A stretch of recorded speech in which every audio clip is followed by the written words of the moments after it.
So hello everyone, this is Varsha and welcome back to Mastermind. तो guys ये video तुम लोगों के लिए काफी इंपॉर्टेंट होने वाला है बिकॉज इस वीडियो के अंदर हम लोग डिस्कस करने वाले हैं आईसीएसई हिस्ट्री का 2025 के लिए most important questions from your first chapter.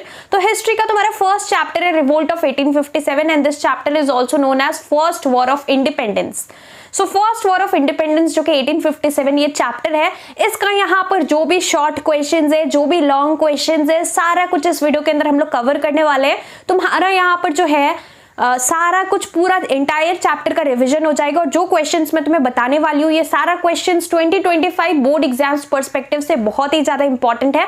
तो तुम अगर इतना कर लेते हो जो कि मैं क्वेश्चंस तुम्हें इस वीडियो के अंदर बताने वाली हूँ, इतना अगर तुम लोग पढ़कर चले जाते हो तो तुम्हारा first chapter short questions perspective और लॉन्ग क्वेश्चन स्पेशली पर्सपेक्टिव से सारा कुछ तुम्हारा कवर हो जाएगा। तो वीडियो होने वाला है काफी ज्यादा इंपॉर्टेंट बिकॉज यहाँ पर तुम्हारा हम लोग बोर्ड एग्जाम से रिलेटेड इंपॉर्टेंट क्वेश्चंस डिस्कस करने वाले हैं इस वीडियो के अंदर। तो वीडियो में एंड तक बने रहना, जो भी क्वेश्चंस मैं बताऊंगी सारा क्वेश्चंस गो थ्रू करना, कहीं पर नोट डाउन करके यहाँ पर रख लेना ये सारा क्वेश्चंस और तुम्हें मेक श्योर करना है कि तुम कुछ कर रहे हो या नहीं कर रहे हो, लेकिन इतना क्वेश्चन जो कि मैं तुम्हें बताने वाली हूँ ये सारा मस्ट डू टॉपिक्स के अंदर आता है।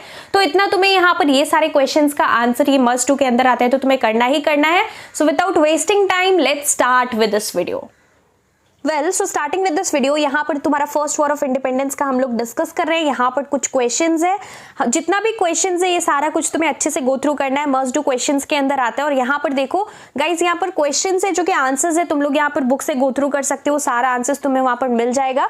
तो तुम्हारा फर्स्ट क्वेश्चन क्या है, what was the general service enlistment act. Basically यहाँ पर क्या था, the Indian soldiers according to the General Service Enlistment Act, Indian soldiers they were sent to overseas on duty and going to overseas it was against the religious sentiments of Indian soldiers। तो ये basically तुम्हारा General Service Enlistment Act है, तुम्हें लिख देना है बनाकर।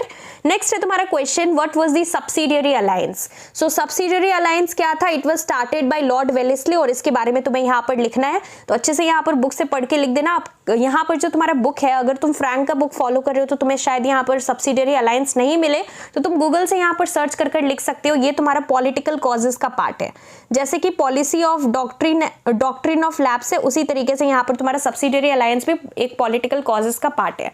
तो ये चीज तुम्हें कर लेना। अब ये मैं क्यों बता रही हूँ, क्योंकि तुम्हारा अगर तुम यहाँ पर आंसर्स देखोगे तो तुम्हारा जो कि इस बार का स्पेसिमेन क्वेश्चन पेपर है वहां पर एक जगह पर आंसर में तुम्हें यहाँ पर ये वर्ड दिखेगा, तो ये जो है सिलेबस के अंदर है तो तुम्हें कर लेना है।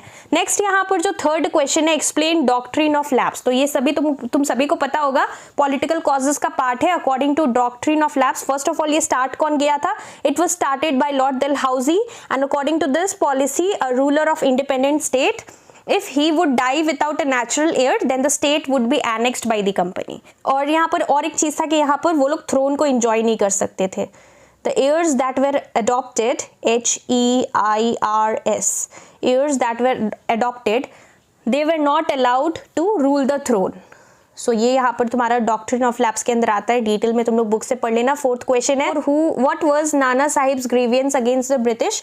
सो Nana Sahib basically he was the adopted son of the last Peshwa Bajirao II and he was the ruler of the Maratha and the British they refused to accept Nana Sahib as the ruler of the Maratha and they also did not grant him pension। तो ये तुम पढ़ लेना अच्छे से और कर लेना। नेक्स्ट यहाँ पर क्वेश्चन है, क्वेश्चन नंबर 5। क्वेश्चन नंबर 5 है, when and why was Oudh also known as Awadh was annexed by Lord Dalhousie. So Oudh was basically annexed on 7th of February 1856। When पूछा है तो 7th Feb 1856 है, याद रखना date 7 February 1856 not 1857, it is 1856 on the pretext of misgovernment and the ruler Wajid Ali Shah was deposed by the British।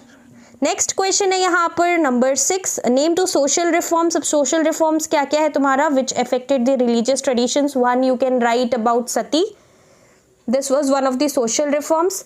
Second तुम लोग लिख सकते हो passing of widow remarriage act, ये भी तुम्हारा यहाँ पर सोशल रिफॉर्म्स के अंदर आते हो। डेट्स याद रखना, देखो हिस्ट्री है तो इंपॉर्टेंट है कि तुम्हारा सती का जो डेट है, practice of Sati it was made illegal, right. तो यहाँ पर एबॉलिशन ऑफ सती कब हुआ था, यहाँ पर तुम्हें जो डेट है वो याद रखना है। और यहाँ पर passing of widow remarriage act भी 1856 में हुआ था, तो डेट्स याद रखना है। नेक्स्ट यहाँ पर क्वेश्चन है question number 7, what was Nana, okay this question has been repeated twice, question number 4 में भी है तो हमने ऑलरेडी कवर्ड कर लिया है। Let's move ahead, question number 8। Question 8 क्या है, name the first viceroy of India. So first viceroy तुम्हारा लॉर्ड कैनिंग होगा, याद रखना, एमसीक्यूज में पूछा जा सकता है, name the first viceroy of India, it is Lord Canning. And दूसरा क्वेश्चन है, mention any 3 centres of the revolt of 1857। तो 3 सेंटर्स है, बहुत सारा सेंटर्स है, तुम कोई भी लिख सकते हो, you can right Delhi, Lucknow and Kanpur. So you can right Delhi, Lucknow and Kanpur.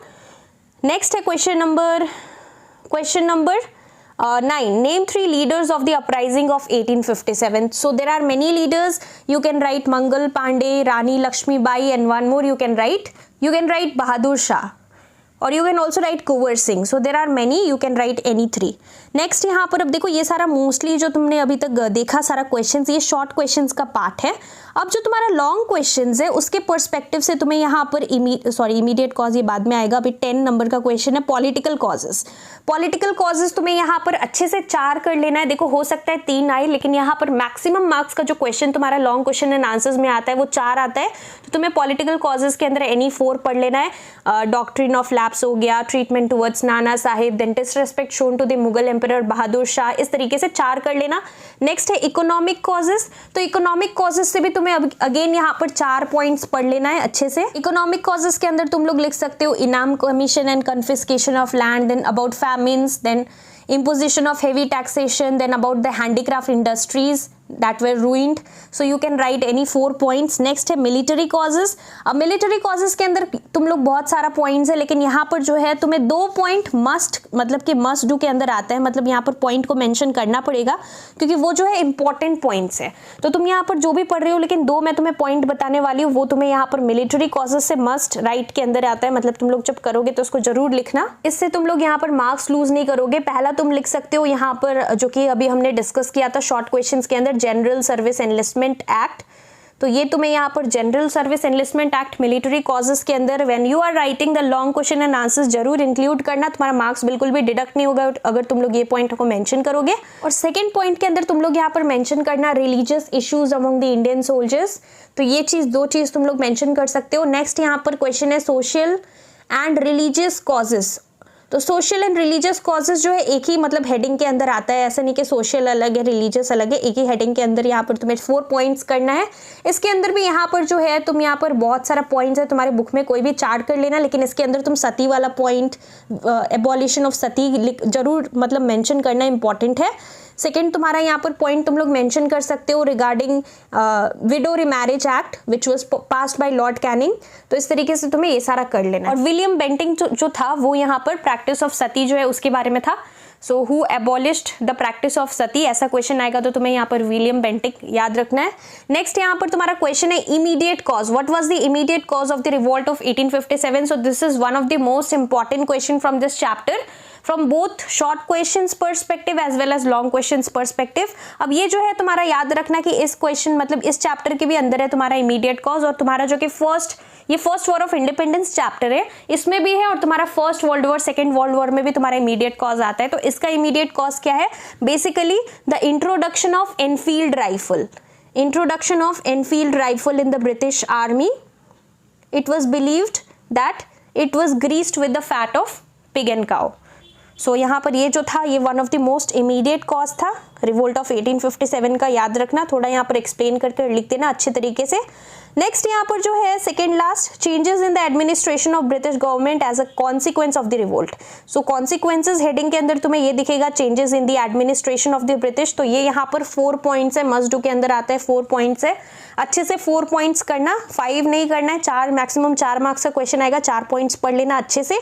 और लास्टली तुम्हारा यहाँ पर changes in the army after the revolt, इसको हम लोग यहाँ पर मतलब क्वेश्चन घुमा के आ सकता है, what were the changes in the military reorganisation, तो इस तरीके से भी क्वेश्चन आ सकता है। इसका भी यहाँ पर 4 पॉइंट मस्ट डू है, कर लेना 4 पॉइंट्स। तो ये हमने गाइस जितना भी क्वेश्चंस डिस्कस किया, ये तुम्हारा सारा क्वेश्चंस मतलब तुम्हारा जो फर्स्ट चैप्टर है हिस्ट्री का, फर्स्ट वॉर ऑफ इंडिपेंडेंस, ये मस्ट डू के अंदर आता है। तो सारा क्वेश्चंस मेक श्योर करना कि जो भी हमने इस वीडियो के अंदर डिस्कस किया सारा कुछ तुम्हारा यहाँ पर कंप्लीट है। अगर नहीं है तो इसमें से कुछ भी क्वेश्चन अगर तुमने नहीं किया है तो कर लेना, मेक श्योर करना तुमने पढ़ लिया है। और बाकी जो है तुम लोग देख सकते हो, लेकिन ये जो है मस्ट डू के अंदर है तो इंपॉर्टेंट है, कर लेना। So that's all for this video. अगर तुम्हारा कुछ भी डाउट्स है तो कमेंट में तुम लोग यहाँ पर कमेंट सेक्शन में पूछ सकते हो। So that's all for this video. Thank you so much for watching.